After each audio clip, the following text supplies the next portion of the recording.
7h-9h, le Grand Matin Sud Radio. Stéphanie Demuru. Il est 8h43, tout de suite les grands débats du matin, mais avant cela, cette information qui vient de nous parvenir dans le cadre de ces émeutes. Un pompier de 24 ans est décédé à Saint-Denis en luttant contre des incendies de véhicules.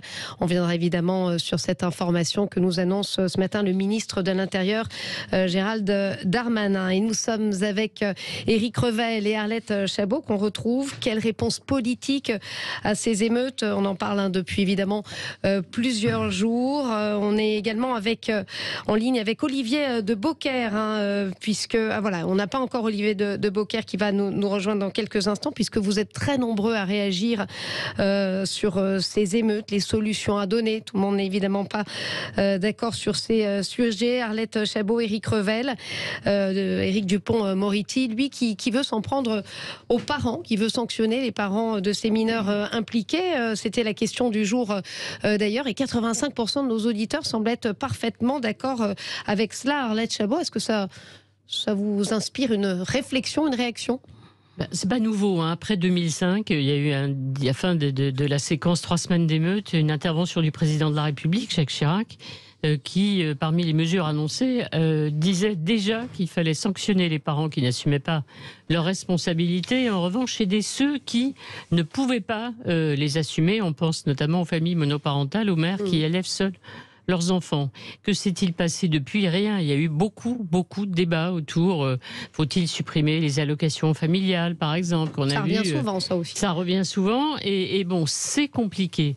Ce qui est vrai, c'est qu'il faut responsabiliser les parents qui le peuvent. On a tous été frappés ce week-end quand on a vu un père de famille prendre son fils par le cou et le mettre dans le coffre de sa voiture pour le ramener à la maison. Ça veut dire qu'il y avait une volonté d'autorité, d'exercice de l'autorité, sachant que s'il mettait son gamin à l'intérieur du véhicule, comme on le fait normalement, il allait partir, il allait fuir. Donc, c'est très compliqué, effectivement. Ce qui est sûr, c'est qu'il faut essayer de responsabiliser les parents, et il faut suivre avec beaucoup plus d'attention les familles qui ne peuvent pas assumer effectivement leur autorité. Donc, c'est un sujet dont on n'a pas fini de débattre. Évidemment, la preuve, c'est comme pour le reste. On en parle depuis, comptez, 2005-2023. Et oui, rien n'a changé. Rien ne change et rien ne progresse. Éric Revel, justement, sur ces allocations familiales, vous, le spécialiste de l'économie, c'est si compliqué et c'est moralement pas admissible. Stéphanie, il faut une volonté politique, mais pardon, je vais pas être d'accord avec Arlette Chabot, je vais être un peu moins complaisant. Je vais être un peu moins complaisant, pardonnez-moi, ça fait 30 ans, ça fait 40 ans qu'on est dans un laxisme absolu. Vous savez, quand regardez comment la société française a évolué, pour le meilleur et parfois pour le pire. Mai 68, ça donne un nouveau souffle au pays, très bien. Mais mai 68, c'est aussi la fin de l'autorité des maîtres dans les écoles. C'est aussi la fin de l'autorité de la société patriarcale avec toutes ses déviances sur les familles. Aujourd'hui, j'entends des gens de gauche qui en appellent à la famille, à la valeur de la famille. Mais qu'est-ce qu'ils ont fait pendant des années? Ils nous ont expliqué que la famille, c'était une valeur conservatrice qui n'était pas importante. En fait, on s'aperçoit qu'on a besoin de repères, qu'on a besoin de valeurs. Il est temps de s'en apercevoir, parce que pendant ce temps-là, les jeunes dont on parle, pas ceux qui pillent, forcément, c'est pas forcément les mêmes, mais ceux qui mettent le feu aux mairies, ceux qui mettent le feu aux écoles, ceux qui attaquent des élus, en fait, ils brûlent la République. Donc en fait, on est en train de s'apercevoir que dans ces cités, dans ces quartiers sensibles, qu'on a arrosés à coups de centaines de milliards depuis des années, il y a une sorte de contre-société qui s'est créé avec sa hiérarchie, ses lois, ses trafics, ses codes et ses valeurs. Et que cette contre-société, elle vit à côté de la République et en dehors de la République. Mais vous entendez le maire de Trappes, Ali Ravet, qui vous explique que les riches clairement ont envie de vivre entre eux et ne se mélangent pas. C'est ce qu'il dit. Il demande qu'on détruise en clair les ghettos et qu'il y ait plus de mixité sociale. Mais bien sûr, la mixité sociale, il y a une loi qui a essayé de lutter contre, mais objectivement, vous pensez que c'est si simple que le dit le maire de Trappes? C'est si simple de mélanger des gens qui ont des histoires, des cultures. Mais vous savez, cette vision un peu bisounours des choses, où il suffirait de mixer les gens pour que la société aille d'un coup de baguette magique beaucoup mieux. Mais franchement, c'est comme les milliards qu'on déverse sur les banlieues et les quartiers sensibles depuis des années, depuis Giscard d'Estaing et le regroupement familial. Depuis cette époque, Stéphanie, on déverse des milliards. Pour quel résultat? Éric, on va donner la parole à Arlette. Mais alors, j'aime beaucoup quand Éric dénonce la fin des sociétés patriarcales. Alors, je pense que dans nos sociétés à nous, puisque vous faites des différences entre les cultures, on peut se réjouir parfois, effectivement, que la domination des hommes, la domination masculine est un peu cessée. En revanche, si vous revenez à ces sociétés qui sont, comme vous dites, un peu différentes des nôtres, ce sont encore des sociétés patriarcales. Le problème, c'est que les pères sont effectivement absents. Les pères ne sont pas là. Les mères élèvent seules leur famille. Donc c'est effectivement un paradoxe. Et oui, quand ce ne sont pas les pères, ce sont les grands frères, mais c'est rarement les mères. Patriarcal, mais on a des pères qui sont absents et des mères qui se retrouvent toutes seules, qui se lèvent très tôt, qui vont travailler. Alors, ma chère Arlette, je vais vous dire une chose. Ces gens, ces familles monoparentales, vous les déplacez dans les quartiers de riches, comme le veut le maire de Trappes. Et c'est pour autant que la maman pourra contrôler les agissements de son fils, mais pas plus. Non, mais est-ce qu'on peut aussi aider les parents? Ça veut dire qu'il y a un suivi, ça veut dire qu'il y a des sanctions, il faut les responsabiliser. Mais il faut que l'autorité. Si vous devez suivre tout le monde, on a pas fini. La culture de l'excuse, on est d'accord, faut arrêter. Il y a des gens qui ont été élevés, des garçons, des filles, qui dans des familles en difficulté, évidemment s'en sont sortis parce qu'effectivement il y avait des parents qui les incitaient à travailler. C'est fondamental. Moi je pense que le rôle des parents, mais dans la série des on en parle et on fait rien, ça fait aussi 30 ans comme vous que j'entends parler d'école des parents. Arlette, Éric, je vous coupe, on va aller vers notre auditeur Olivier de Beaucaire. Olivier, vous souhaitiez réagir est-ce que vous entendez? Oui, bonjour. Bonjour Olivier. Oui, vous nous appelez d'où? De Beaucaire, dans le Gard. De Beaucaire, oui, pardon, excusez-moi. C'est la fin de la matinée. Voilà, c'était la première, c'était dense. Alors, moi, je voudrais vous donner un exemple, puisque on parle des sociétés matriarcales, tout ça, le pouvoir du père. Il n'y a qu'une donnée qui est constante sur tout le monde, c'est l'argent. Alors, je vais vous donner cet exemple. J'ai un beau-frère qui était CPE dans un LEP de 1200 élèves. Oui. Et il faisait 1m60 de haut, il n'était pas grand, donc... mais il faisait la loi. Il faisait la loi tout simplement, dès qu'il y a des élèves qui bougeaient, alors ça monte vite, les révoltes. Il le prenait, il le mettait dehors, il était viré du lycée, et il écrivait à la CAP en disant « l'élève n'est plus scolarisé ». Et 3 semaines après, ce qui se passe, les parents venaient avec l'élève, il pleurait pour qu'on le remette parce qu'il ne touchait plus les allocations familiales. Et moi, il avait le droit de faire ça Il n'avait pas le droit, il le faisait quand même. Ah bah oui, parce que effectivement, il y a des procédures, c'est compliqué de virer un élève comme ça du jour au lendemain. Et ça marchait bien. Mais non, mais le virer pour des fautes graves, pas pour des broutilles non plus. Vous savez, je me suis fait braquer, moi, par la police. Je ne sais pas si ça arrive à beaucoup de monde. Moi et ma femme, 2 ans plus tard, on s'est fait braquer. Alors, on n'a pas fait de faute, j'avais rien fait. On avait la même voiture qu'un délinquant qui avait écrasé un policier. Je me suis arrêté, j'ai pas bougé.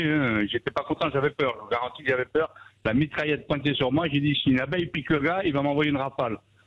Et, donc pour vous, si je résume votre pensée, c'est le retour vraiment à la fermeté? Oui, oui. Je vais vous citer un autre cas. Un policier à Arles arrête 2 voleurs de voitures. Ils sont en train de voler une voiture. Donc, il leur part après. Il fait des sommations. Il dit « halte ou je tire ».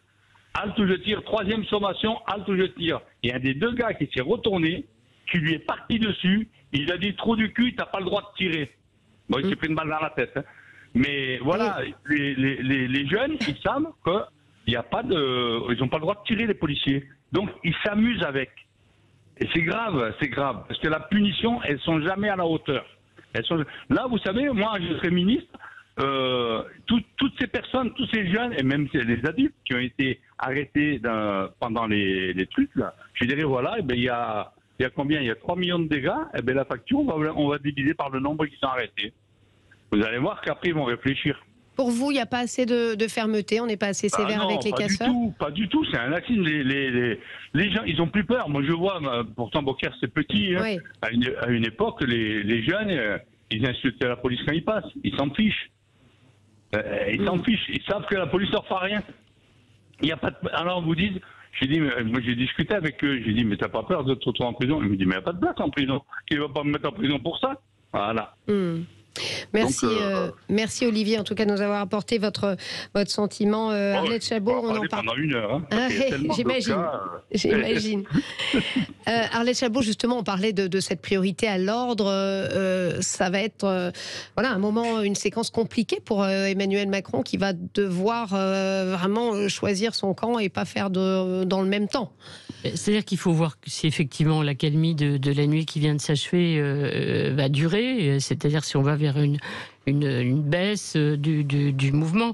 Je dis juste un mot sur les familles. Moi, je fais une différence entre les familles qui peuvent être dépassées et les familles qui profitent, par exemple, des trafics. Ça, c'est totalement différent. Il y a aussi des familles qui sont très contentes, au fond, de bénéficier de l'argent de la drogue ou des vols faits par leurs enfants. Donc ça, c'est aussi une différence. Après, pour le gouvernement, oui, la priorité, c'est l'ordre, bien entendu. Après, les réponses politiques, il faut les trouver. Alors, j'anticipe ce que va dire Éric Revel, si c'est pour remettre sur la table un nouveau plan banlieue, remettre des milliards, alors qu'on sait que les milliards, depuis 30 ans, n'ont rien réglé, la preuve, les événements qui viennent de se dérouler. C'est vrai que c'est très compliqué, parce qu'en même temps, c'est des quartiers, pour certains, défavorisés. Les maires demandent effectivement d'autres moyens. Ce sont aussi des quartiers où il y a des services publics, on le dit à chaque fois, qui ont disparu. Donc tout ça est quand même extrêmement compliqué. On les brûle. Mais il y a un problème de fond, et en plus on les brûle quand il y en a, vous n'avez pas tort, ce qui prouve quand même que c'est très compliqué. Et puis effectivement, il y a quand même le problème de l'ordre, de la police. La police qui est victime aussi, comme ceux sur lesquels ils tirent, au fond.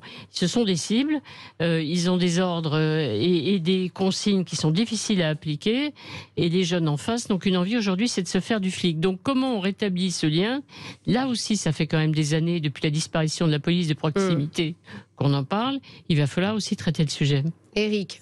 Oui, on va faire un Grenelle de la jeunesse et de la police. Vous voyez, le Grenelle de la jeunesse, ça sonnerait bien, Arlette Chabot, non?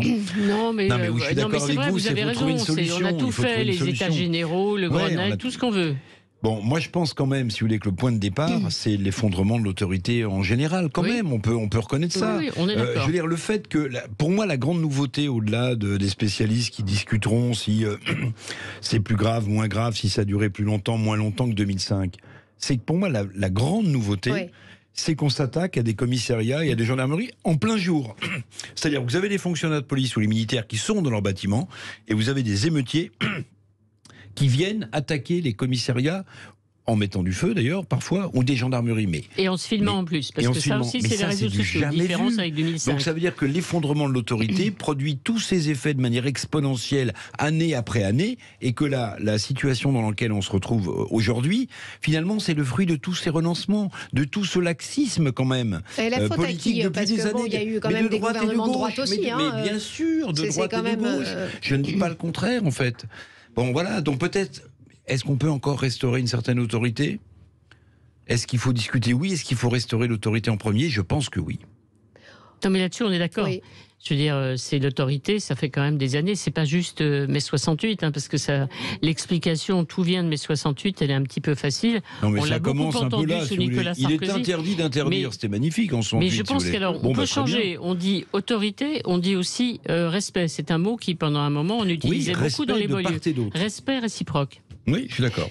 On en vient à la fin de ce débat. Merci en tout cas Arlette Chabot, Éric Revel. Merci également à Olivier de Beaucaire dans le Gard. J'ai cru que c'était son nom en fait au début, de Beaucaire. Je l'avais anobli, ce cher Olivier. Merci en tout cas à vous, chers auditeurs, de nous avoir suivis au 0826 300 300. Il y a eu beaucoup d'appels et tout de suite c'est la météo. Rémi André, on se retrouve dans quelques instants.